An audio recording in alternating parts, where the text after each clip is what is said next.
Pride and Prejudice, by Jane Austen. Chapter 10. The day passed much as the day before had done.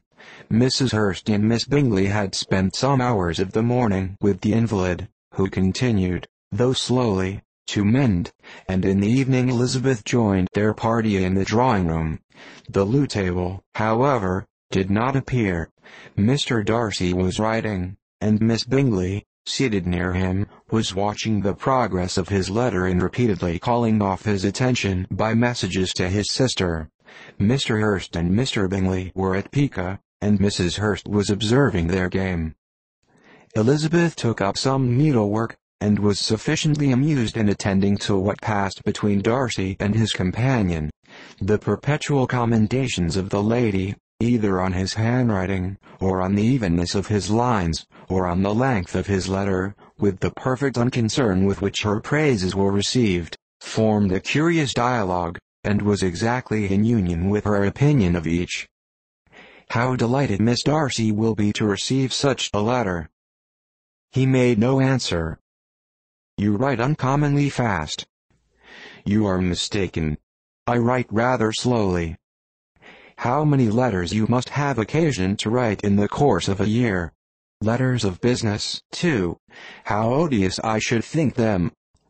It is fortunate, then, that they fall to my lot instead of yours.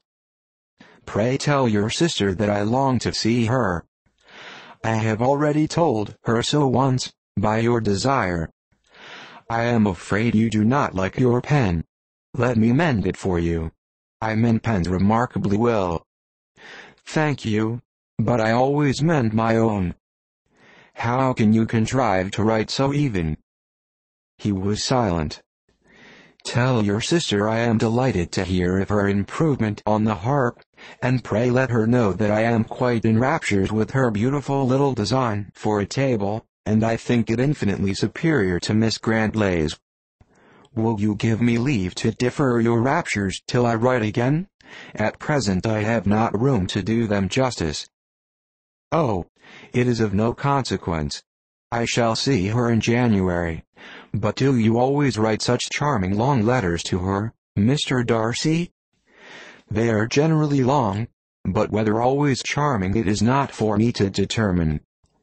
It is a rule with me, that a person who can write a long letter with ease, cannot write ill."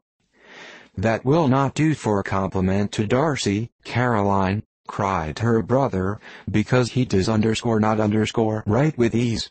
He studies too much for words of 4 syllables. Do not you, Darcy?" "My style of writing is very different from yours." "Oh," cried Miss Bingley, "Charles writes in the most careless way imaginable. He leaves out half his words, and blots the rest. My ideas flow so rapidly that I have not time to express them, by which means my letters sometimes convey no ideas at all to my correspondents.